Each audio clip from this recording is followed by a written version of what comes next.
IMF뿐 아니라 주기적으로 경제적 위기는 항상 찾아옵니다. 그러면 우리 같은 서민들은 늘 어려움을 겪습니다. 그런데 만약에 내가 내 집을 가지고 있고 한 100억 정도의 자산이 있다 그러면 어떤 경제적 위기가 왔을 때 흔들릴까요? 그렇지 않죠. 든든하죠. 믿을 만한 구석이 있으니까. 우리 교회 오케스트라가 그런 것 같습니다. 비록 특성이 없을 때라도 이렇게 다른 교회 한 30명의 오케스트라를 대체할 만큼 뛰어난 실력과 또 무엇보다 예배자로서의 모습을 갖춘 오케스트라가 있으니까 마치 제가 그렇게 한 100억 정도 가지고 있는 그런 느낌입니다. 참 귀한 우리 오케스트라 감사하다. 계속 그렇게 하나님의 예배자로 서주기 바란다라는 마음으로 축복과 격려의 박수 한번 보내도록 하겠습니다.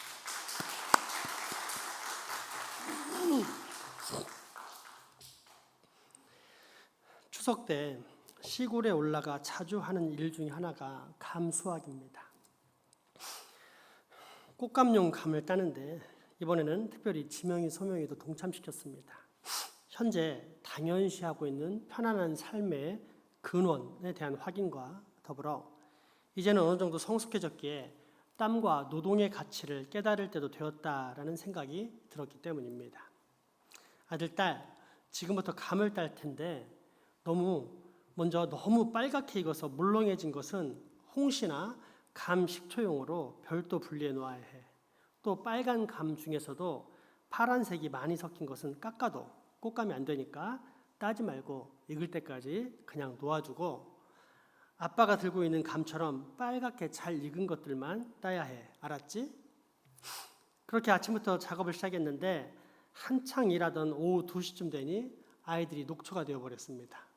그래도 엄격한 아빠에게는 말이 안 통할 것 같았는지 함께 일하시던 할머니를 찾아가 하소연합니다. 할머니, 나 일사병 걸릴 것 같아요. 너무 힘들어요. 결국 할머니가 집에 SOS를 보내 한쪽 눈이 안 좋으신 할아버지가 승용차로 데리러 오셨는데 그 승용차를 보자마자 얼른 올라타더니 뒤도 한 번 안 돌아보고 그대로 떠났습니다.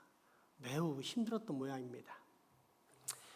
비록 끝까지는 다 못했지만 저 역시 땀의 중요성 인식이라는 소기의 목적은 달성한 것 같아 흡족했습니다. 그리고 다음 날 추석 당일 오후 이제 울산 집으로 내려오는데 약 10분쯤 달렸을 때입니다.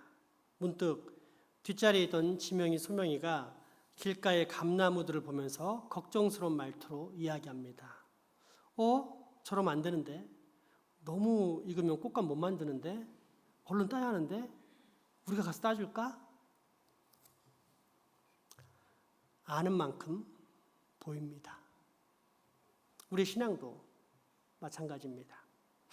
사도신경을 낭송할 때 보통 어떠했습니까? 나는 전능하신 아버지 하나님 천지의 창조주를 믿습니다.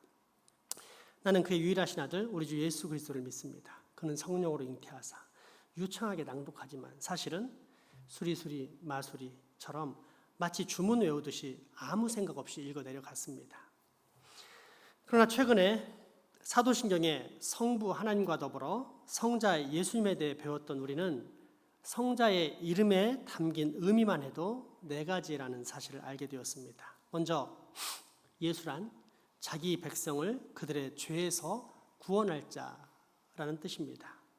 또한 그리스도란 기름 부음 받은 자로서 부모의 간절한 소원을 담아 지어진 구원자란 당시 흔했던 이름의 예수가 아니라 나사렛 예수는 바로 그 예수, 성부 하나님께서 기름 부음 받아 임명하신 자라는 사실도 배웠습니다. 이 예수 그리스도가 첫째 아담이 실패한 하나님의 선지자요, 제사자요, 장이요, 왕의 사명을 온전히 감당하고 완성하심으로써 이제 우리 역시 선지자와 제사장과 왕으로 살 수 있게 되었다는 사실도 배울 수 있었습니다. 나아가 그의 유일하신 아들 혹은 독생자라는 표현은 피조된 인생과 본질적으로 다른 차원을 가진 무한한 신성에 대한 고백임을 깨달았고 또한 이렇게 내려오신 성자는 우리 인생이 하나님께서 기뻐하시는 성화에 이를 수 있도록 우리의 모델, 곧 우리의 맏형이 되기를 기뻐하셨다라는 사실도 배우게 되었습니다. 그리고 오늘은 우리 주라는 단어에 담긴 뜻을 배우게 됩니다. 때문에 이러한 사실을 알고 난 후에 사도신경은 결코 예전에 앵무새처럼 외우던 습관적인 낭송이 될 수 없습니다. 대신 그 의미 하나하나를 곰씹으며 내 신앙을 고백하게 됩니다. 왜요? 아는 만큼 보이기 때문입니다. 그 알을 되새기면서 성자에 관한 첫 문장을 다시 한번 우리의 신앙으로 고백해 보겠습니다. 나는 그의 유일하신 아들 우리 주 예수 그리스도를 믿습니다. 아멘. 저는 우리가 매 주일 드리는 신앙 고백 속에서 사도신경을 읽을 때 갈수록 시간이 더뎌졌으면 좋겠습니다. 아무 생각 없이 낭송하고 신앙을 고백했다라는 그런 어리석은 주문을 외우지 말고 하나하나 곰씹으며 하나님께 우리 신앙을 고백했으면 좋겠습니다. 다시 한번 봅시다. 나는 그의 유일하신 아들 우리 주 예수 그리스도를 믿습니다. 아멘.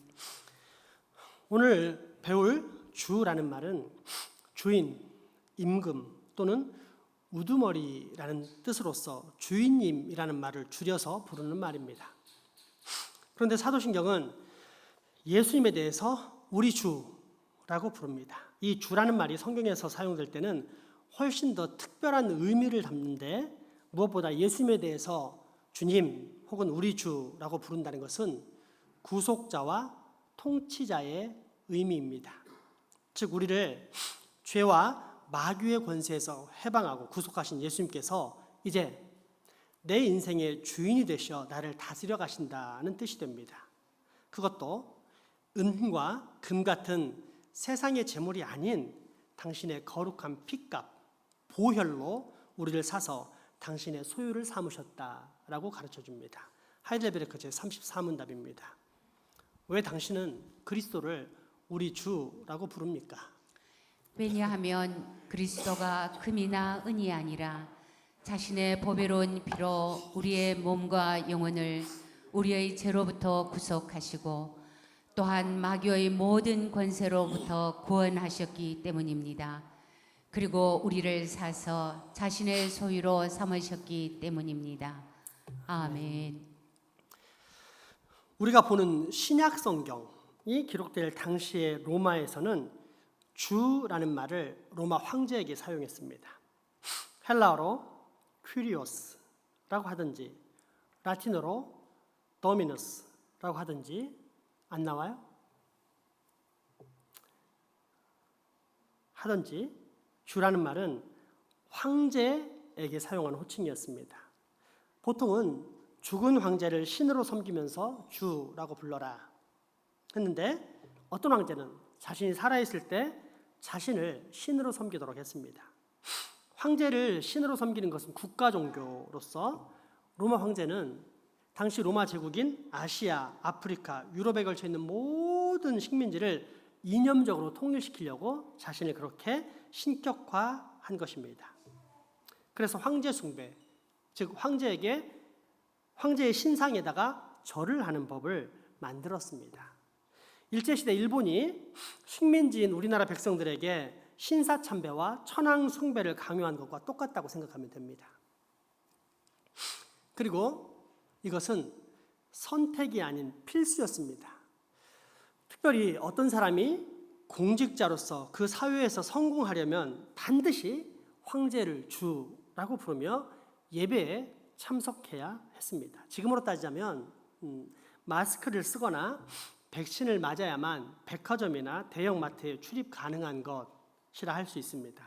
백신은 그나마 괜찮지만 마스크를 쓰지 않은 채 공공장소에 들어갈 수 있습니까?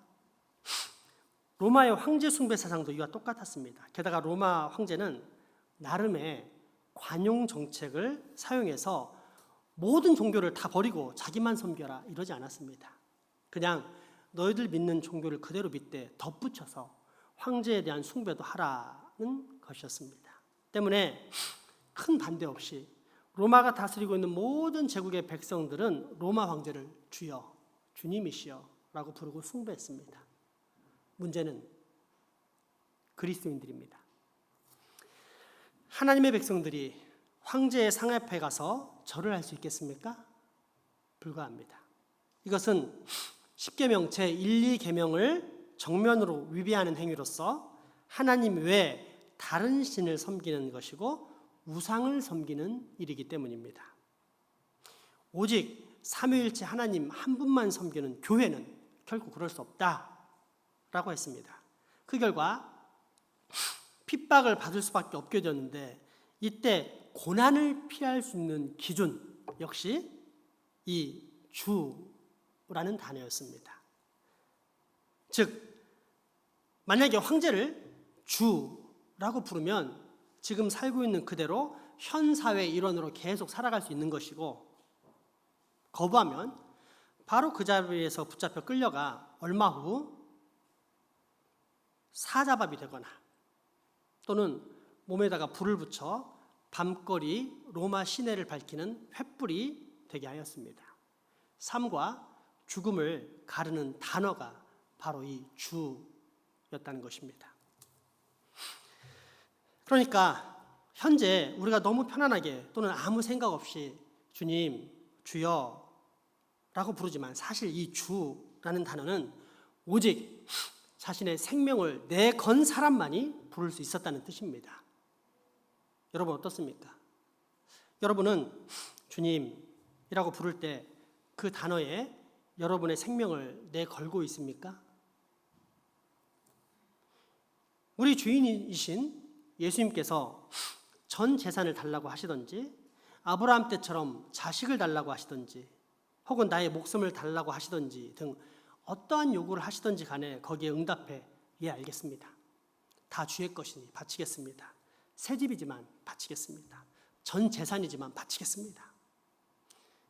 눈에 넣어도 아깝지 않은 소중한 자식이지만 바치겠습니다. 원하신다면 내 목숨이라도 당장 바치겠습니다. 라며 기꺼이 모든 것을 내놓을 수 있습니까? 그렇다면 여러분은 지금 예수님을 제대로 주님으로 믿고 있는 것입니다.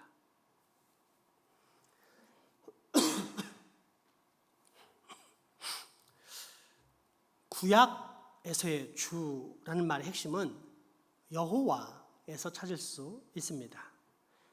여호와라는 성호, 거룩한 이름은 출애굽 사건이 일어나기 전 출애굽 3장에서 하나님께서 모세에게 가르쳐 주신 당신의 이름입니다. 여호와를 히브리어로 길게 하면 에흐예, 아쉐르 에흐예라는 말입니다.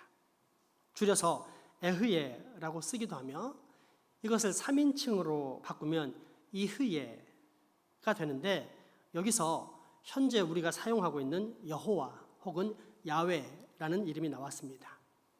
그리고 이를 영어로 번역하면 I am that I am 또는 He is that He is 입니다. 그 뜻은 내가 있다, 내가 한다, 나는 내가 되리라 한 그가 된다 이런 뜻입니다. 하나님께서 직접 알려주신 당신의 이름 출애굽기 3장의 말씀을 한번 같이 보도록 하겠습니다. 모세가 하나님께 아뢰되 내가 이스라엘 자손에게 가서 이르기를 너희의 조상의 하나님이 나를 너희에게 보내셨다 하면 그들이 내게 묻기를 그의 이름이 무엇이냐 하리니 내가 무엇이라고 그들에게 말하리이까. 하나님이 모세에게 이르시되 나는 스스로 있는 자이니라. 또 이르시되 너는 이스라엘 자손에게 이같이 이르기를 스스로 있는 자가 나를 너희에게 보내셨다 하라. 하나님이 또 모세에게 이르시되 너는 이스라엘 자손에게 이같이 이르기를 너희 조상의 하나님 여호와 곧 아브라함의 하나님 이삭의 하나님 야곱의 하나님께서 나를 너희에게 보내셨다 하라. 이는 나의 영원한 이름이요 대대로 기억할 나의 칭원이라. 아멘. 요약하자면 과거 500년 전에 하나님께서 아브라함에게 내가 너로 큰 민족과 나라를 이루게 하고 복의 근원이 되게 하겠다라고 약속하셨는데 이제 그 약속을 이루시겠다, 그런 뜻입니다. 하나님께서 가르쳐 주신 당신의 이름 여호와가 무슨 뜻입니까? 내가 있다, 내가 한다, 나는 내가 되리라 한 그가 된다 입니다. 그런데 세상 그 어떤 존재가 감히 이런 말을 할 수 있습니까? 아니, 혹 그처럼 과감하게 약속 또는 계획을 한다고 해도 실제 그 계획을 성취하는 존재가 누가 있습니까? 예를 들어 나는 장차 20년 안에 반드시 삼성의 이재용 회장을 능가하는 재벌이 될 것이다 라고 외치는 젊은이들이 있다고 해봅시다. 그중 몇 사람이 자신이 뱉은 말을 성취해낼 수 있다고 생각하십니까? 지난 20년간의 기록을 보자면 딱 한 사람밖에 없었습니다. 우리나라 인구가 7천만이라고 가정했을 때 젊은 시절 호기 속에서 그처럼 큰 부자가 되겠다는 계획을 가진 사람은 최소로 잡아도 아마도 100만 명은 될 것입니다. 마치 어릴 때 누구나 대통령이 되겠다는 계획을 잡는 것처럼 말입니다. 그러나 대통령이 될 가능성은 정말로 희박하지만 부자가 될 가능성의 문은 그래도 높은 편입니다. 그런데 그 중에서 실제로 잠시나마 그 꿈을 이룬 사람은 얼마나 될까요? 지난 20년간 딱 한 사람, 그것도 잠시 실제 이룬 사람이 있었는데 카카오 회사 대표인 김범수 씨입니다. 그 외에는 다 실패했습니다. 최소로 잡아도 무려 100만 분의 1의 확률, 사실상 거의 불가능에 가깝습니다. 왜일까요? 사람에게는 시간과 공간의 제약뿐 아니라 무엇보다도 능력의 한계가 있기 때문입니다. 다시 말해 능력이 없기 때문에 큰 돈을 벌 수 없을 뿐더러 혹 능력이 뛰어나다고 해도 그 능력을 활용할 충분한 시간과 공간이 있어야만 내가 계획한 모든 것을 성취할 수 있는데, 사람은 시공간을 활용하는 존재가 아니라 시공간에 영향을 받는 유한한 존재인지라 결코 원하는 대로 자신의 계획을 성취할 수 없다는 뜻입니다. 꿈만 꿀 뿐 결국 현실은 좌절만 남는, 소위 현타만 하는 것이 유한한 존재인 우리 인생의 본질입니다. 그러므로 여호와, 나는 내가 되리라 한 그가 되리라 라는 이름이란 사람에게는 붙일 수 없는 이름이요, 오직 시공간을 초월하고 그 능력이 무한한 신에게만 붙일 수 있는데, 그것도 처음이자 마지막이요, 어제나 오늘뿐 아니라 수천 년이나 수만 년의 시간도 아무 차이가 없이 동일하게 다루실 수 있는 유일한 존재에게만 그 이름을 붙일 수 있다는 뜻입니다. 그분이 누구실까요? 삼위일체 하나님, 당신의 계획을 반드시 이루시고 또한 그 언약대로 우리에게 구원을 베푸시는 여호와 하나님이십니다. 그리고 성경은 바로 이 여호와 하나님이 또한 성자 예수 그리스도라고 가르쳐 주십니다. 먼저 로마서 10장 9절의 말씀입니다. 내가 만일 내 입으로 예수를 주로 시인하며 또 하나님께서 그를 죽은 자 가운데서 살리신 것을 내 마음에 믿으면 구원을 받으리라. 아멘. 사람이 마음으로 믿어 의에 이르고 입으로 시인하여 구원에 이르느니라. 성경에 이르되 누구든지 그를 믿는 자는 부끄러움을 당하지 아니하리라 하니, 유대인이나 헬라인이나 차별이 없음이라.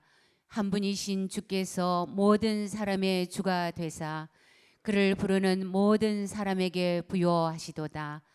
누구든지 주의 이름을 부르는 자는 구원을 받으리라. 아멘.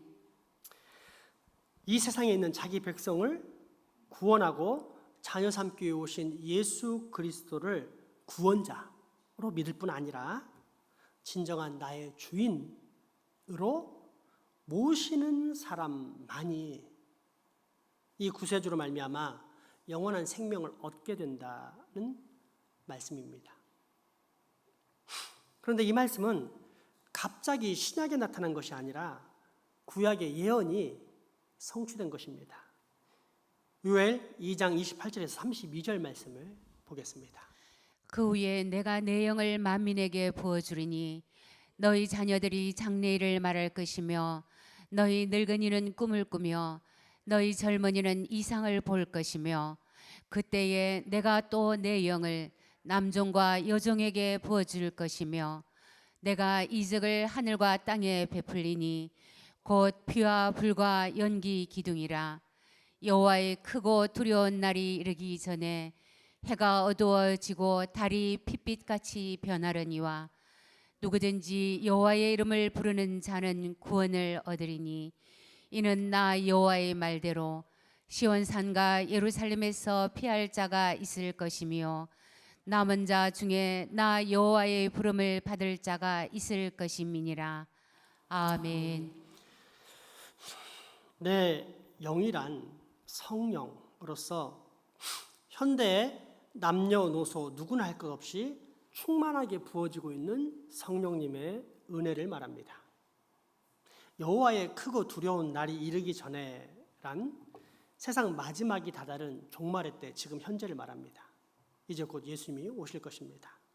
이때 요엘서에 누구든지 여호와의 이름을 부르는 자는 구원을 얻으리니 라는 예언은 신약 로마서에서 인용되는데 아까 로마서 10장 13절의 말씀이 바로 그것입니다. 그런데 이때 로마서의 말씀은 여호와라는 말을 주라는 단어로 대체합니다. 한마디로 예수 그리스도께서 곧 여호와라는 뜻으로 누구든지 예수 그리스도를 구주, 즉 나의 구원자이자 내 인생의 참 주인, 진짜 주인이라고 믿고 받아들이면 그는 반드시 구원을 얻게 될 것이다 라는 뜻입니다. 그러므로 이제 우리는 여기서 큰 경각심을 가져야만 하는데, 그것은 우리가 평소에 마치 신앙의 추임새처럼 사용하거나 심지어 농담할 때 습관적으로 사용하는 주, 주님이라고 부르는 문제에 대해 매우 큰 주의를 해야 한다는 것을 뜻합니다. 왜냐하면 너는 내 하나님 여호와의 이름을 망령되게 부르지 말라라는 제3계명을 경히 여기는 태도가 될 수 있기 때문입니다.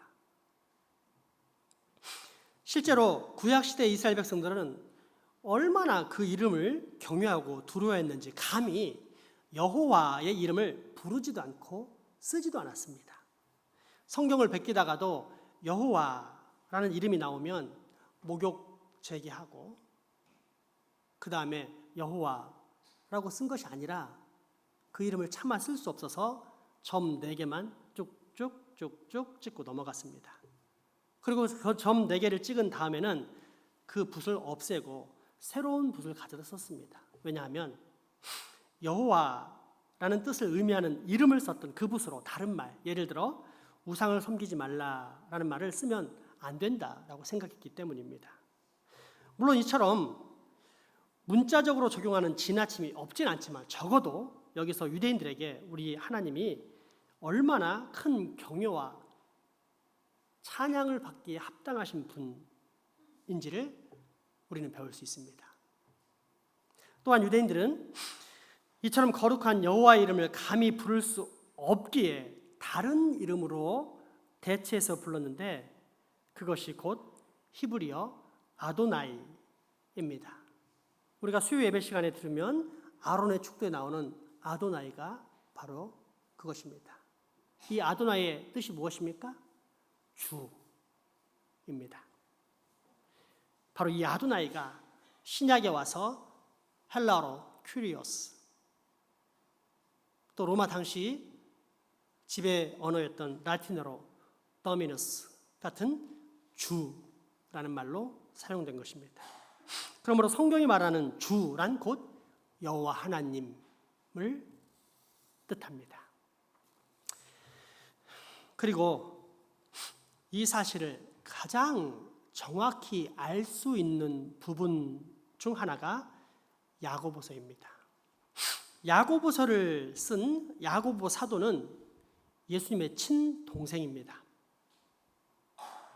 그러니까 예수님께서 성령으로 잉태 출산되신 후 요셉과 마리아가 부부관계를 통해 태어난 동생이 야고보입니다. 따라서 혹 다른 사람에게는 예수님이 주라고 불릴 수 있을지 몰라도 야고보에게는 엄연히 형이었습니다.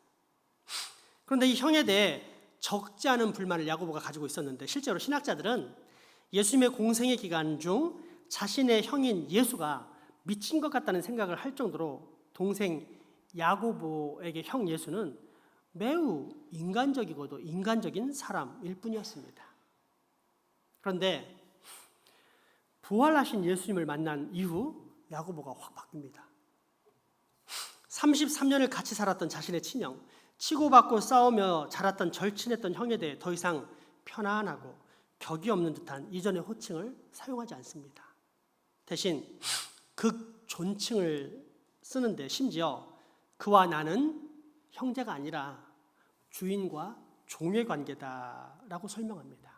야고보서 1장 1절에서 자신을 소개하면서 하나님과 주 예수 그리스도의 종 야고보는 이라고 말한다든지, 또는 야고보서 2장 1절에 영광의 주 곧 우리 주 예수 그리스도라고 표현하는 데서 그 내용을 확인할 수 있습니다. 한번 우리 직접 확인해 볼까요? 야고보서 1장과 2장의 말씀입니다. 하나님과 주 예수 그리스도의 종 야고보는 흩어져 있는 12지파에게 문안하노라. 내 형제들아, 영광의 주 곧 우리 주 예수 그리스도에 대한 믿음을 너희가 가졌으니 사람을 차별하여 대하지 말라. 아멘. 형을 단순한 사람으로 본다는 말입니까? 아니면 하나님, 즉 여호와로 믿고 있다는 뜻입니까? 그러므로 이제 우리는 우리의 입술을 매우 조심하고 또 삼가해야 할 것입니다. 왜냐하면 이 땅에 오사 우리의 구속을 완성하시고 우리를 마귀의 모든 권세로부터 구원하사 자신의 소유로 삼으신 예수님은 단순한 사람이 아닌 여호와 하나님이시기 때문입니다. 그리고 이 성자를 성부 하나님께서는 만왕의 왕으로 삼으시고 온 세상 모든 민족으로 하여금 주라 시인하게 하셨을 뿐 아니라 그로 말미암아 결국 모든 인생들이 주 하나님께 경배와 찬양, 영광을 온전히 올려드리게 만드셨습니다. 온 천하 세상 만국에 이 놀라운 진리를 선포한 것이 바로 오늘 본문의 말씀 빌립보서 2장 5절에서 11절까지의 말씀입니다. 한번 우리 입술로 고백해 봅시다. 너희 안에 이 마음을 품으라. 곧 그리스도 예수의 마음이니 그는 근본 하나님의 본체이시나 하나님과 동등됨을 취할 것으로 여기지 아니하시고 오히려 자기를 비워 종의 형체를 가지사 사람들과 같이 되셨고 사람의 모양으로 나타나사 자기를 낮추시고 죽기까지 복종하셨으니 곧 십자가에 죽으심이라. 이러므로 하나님이 그를 지극히 높여 모든 이름 위에 뛰어난 이름을 주사 하늘에 있는 자들과 땅에 있는 자들과 땅 아래에 있는 자들로 모든 무릎을 예수의 이름에 꿇게 하시고 모든 입으로 예수 그리스도를 주라 시인하여 하나님 아버지께 영광을 돌리게 하셨느니라. 아멘. 아멘. 이것이 우리가 믿고 있는 예수 그리스도입니다. 이제 마지막으로 종과 주인의 관계입니다.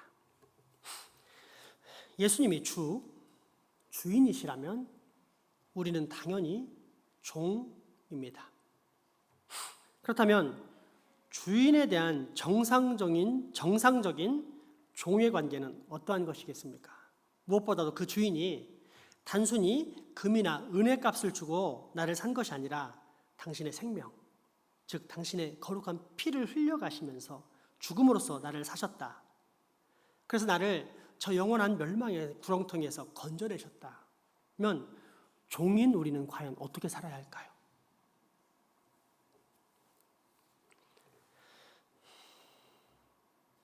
불순종, 불평, 불만, 게으름, 안일, 핑계, 자기 만족, 자아 중심, 이런 말이 가능하겠습니까?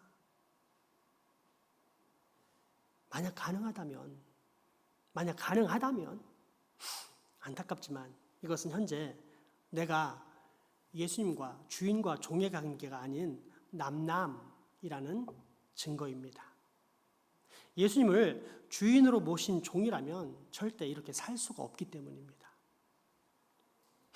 그러나 만약 누군가가 정말 예수님의 종이라면, 아니 바로 이 자리에 만약 주님의 신실한 종들이 있다면 그는 반드시 주인의 말씀을 듣고 아멘으로 순종할 것입니다.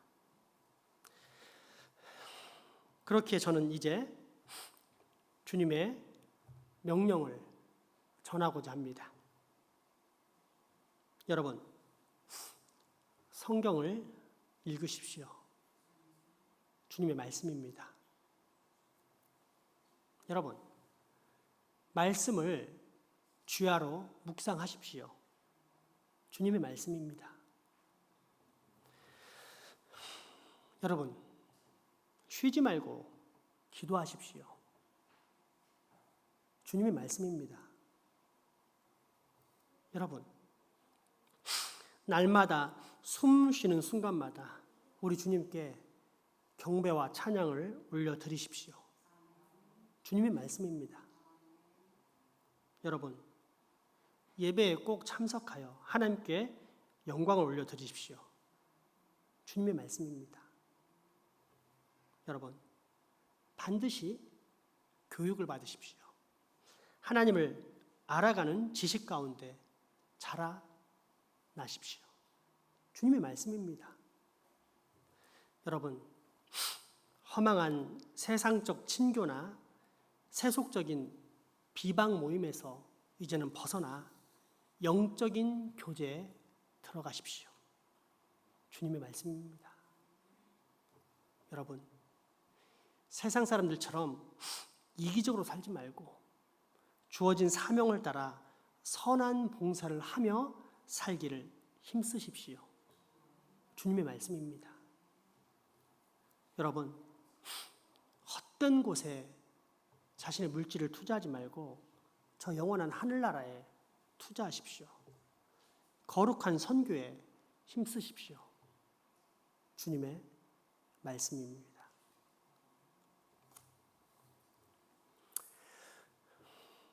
이러한 명령들이 들려올 때, 예, 주님, 내가 꼭 그렇게 살겠습니다 라고 답변하면서 결단할 수 있겠습니까? 그렇다면 여러분들은 우리 주 여호와 하나님, 예수 그리스도를 주인으로 모시고 사는 확실한 주의 종들입니다. 우리 주 예수 그리스도께서 보혈, 곧 당신의 피값으로 구속하사 당신의 소유 삼아주신 여러분은 생명의 종, 곧 그리스도인인 것입니다.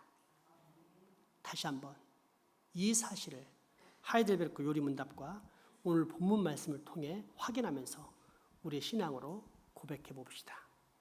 왜 당신은 그리스도를 우리 주라고 부릅니까? 왜냐하면 그리스도가 금이나 은이 아니라 자신의 보배로운 피로 우리의 몸과 영혼을 우리의 죄로부터 구속하시고 또한 마귀의 모든 권세로부터 구원하셨기 때문입니다. 그리고 우리를 사서 자신의 소유로 삼으셨기 때문입니다. 너희 안에 이 마음을 품으라.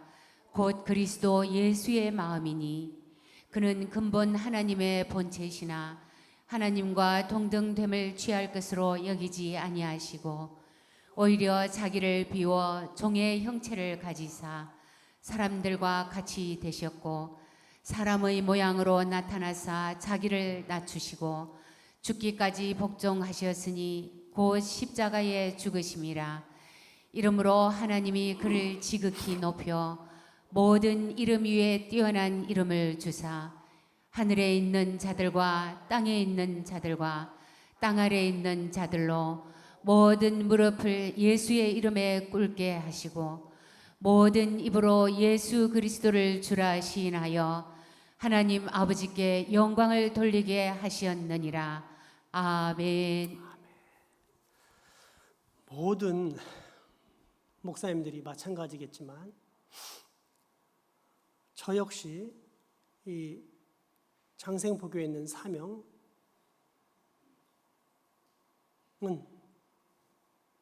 여러분을 다시 선지자와 제사장과 왕으로 만드는 것입니다. 이것을 좀 더 쉽게 현대어로 바꿔보자면 여러분을 예수님의 신부요, 자녀요, 종으로 만드는 것이 저의 사명입니다. 지금까지 그렇게 달려왔고 앞으로도 그렇게만 달려갈 것입니다. 여러분, 이 소망을 같이 꾸어야 되지 않겠습니까? 정상적인 그리스도인이라면, 우리가 정말로 구원받은 예수님의 종이라면 이러한 소망이 기본적으로 있어야 되지 않겠습니까? 그러한 소망을 품고 살고 오직 예수님만 바라보며 살겠습니다.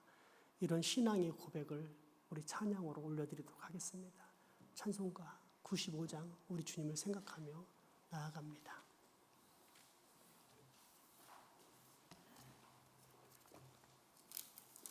85장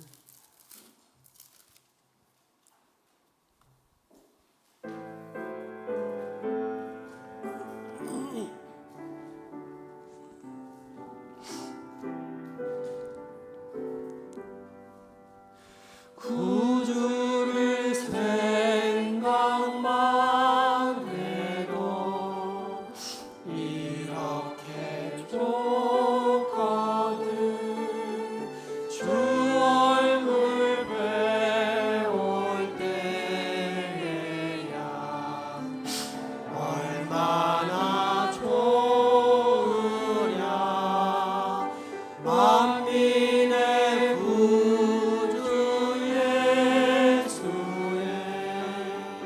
귀하신 이름은 천지에 있는 이름 중 비할 데 없도다. 참회게 하는 자에게 소망이 되시고 구하고 찾는 자에게 기쁨이 되신다. 예수의 넓은 사랑을 어찌 다 말하랴. 주 사랑 받는 사랑과 그 사랑 알도다. 사랑의 구주 예수여 내 기쁨 되시고 이제로부터 영원히. 다시 한번 고백할까요? 구주를 생각만 해도 구주를 생각만 해도 이렇게 좋거든. 주 얼굴 배울 때야 얼마나 좋으랴. 만민의 구주 예수의 귀하신 이름은 천지에 있는 이름 중 비할 데 없도다. 참회게 하는 자에게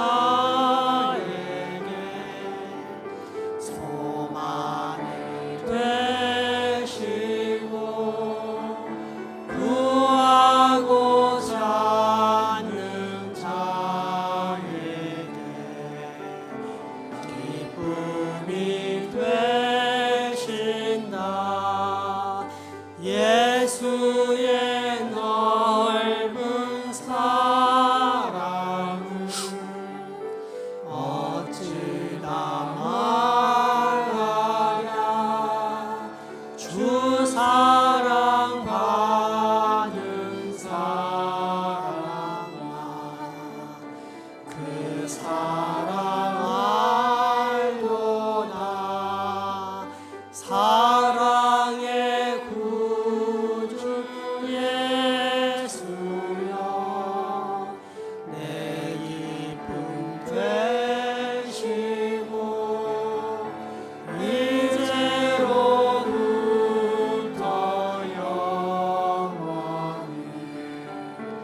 영원히 되소서.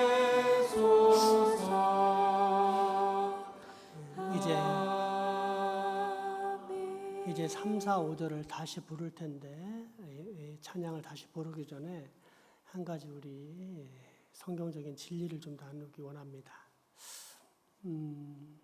제가 한 20여 년 이상 목회를 하면서 우리 청소년 아이들 그리고 부모들과 이제 상담을 많이 해보면 참 무섭도록 이렇게 놀라운 발견을 하는 게 뭐냐면 뿌린 대로 거둔다는 것입니다. 부모가 포악하면 애도 포악해요. 부모가 이기적이면 애도 이기적이에요. 부모가 자기만 챙기면 애도 희한하게 자기만 챙겨요. 부모가 거룩을 위해 힘쓰면 잠시 방황하는 것 같아도 애들이 거룩의 사람으로 돌아가더라고요. 그래서 제가 너무 놀랐어요. 왜 황금률이라고 하는지. 대접받고자 하는 대로 너희도 남을 대접하라. 결론적으로 뿌린 대로 거둔다. 이 말이 무슨 말인지 너무나 아주 뼈저리게 체감을 했어요. 왜 그럴까 보니까 결국 그 시예요. 예수 안에 거듭난 사람, 예수님의 자녀이자 예수님의 종인 사람은 그 주인이자 아버지가 예수님이기 때문에 예수님의 좋은 열매들이 다 내게 흘러내려오고, 교회는 다니지만 예수를 제대로 안 믿고 주인으로 안 모시는 인생들은 사실은 그 주인이 자기 자신이라 생각하지만 사실은 사탄, 마귀이기 때문에 마귀로부터 오는 모든 것들을 그대로 표현하더라고요. 너무 놀랐어요.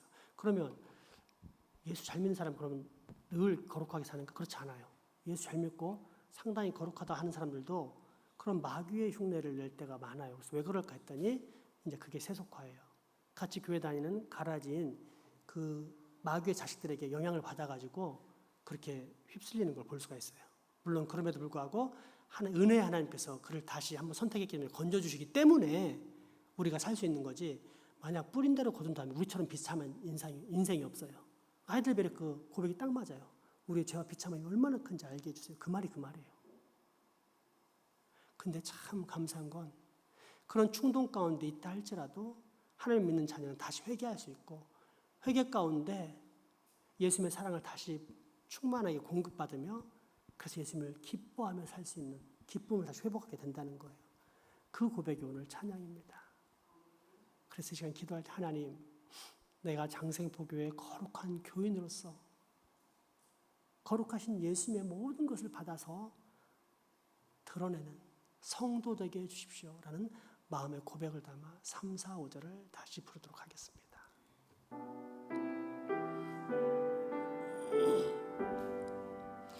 참 회개하는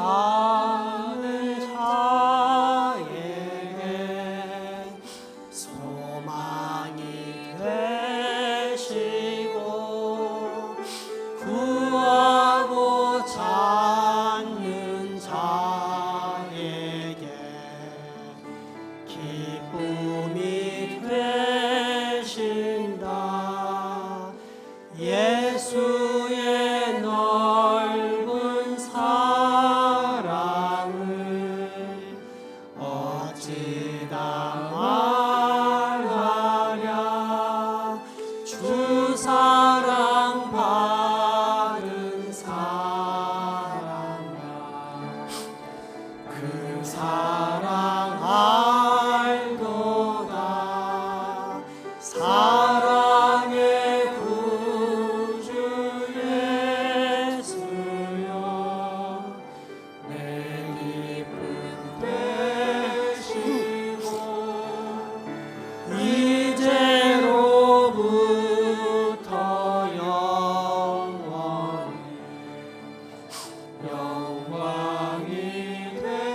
시간 다시 한번 목소리로만 고백해 보겠습니다. 예수의 넓은 사랑을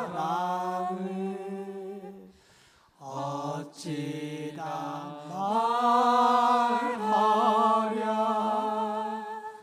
주 사랑 받은 사람만 그 사랑. 우리 주님의 사랑을 다시 한번 고백해 봅시다. 예수의 넓은 사랑을 어찌다 말하랴. 주 사랑 받은 사람만 그 사랑 알도다. 은혜가 풍성하신 주님, 오늘 우리로 주님의 거룩한 이름을 가르쳐 주시며 그 이름을 통해 우리의 구원과 우리의 인생을 통치하시는 통치자, 참 주인이 누구인지를 알게 하시니 감사합니다. 주님, 우리로 예수 그리스도를 우리 주라고 고백하는 것이 얼마나 복되고 기쁜 일인지, 그러므로 인해 내가 얼마나 고귀한 생명의 길, 영광의 길에 놓이게 되었는지를 알게 하셨사오니 이제 후로 우리 주님을 더욱 주님이라고 기쁘게 부르며 누리는 삶을 꼭 붙잡게 하여 주옵소서. 예수님 이름으로 기도합니다.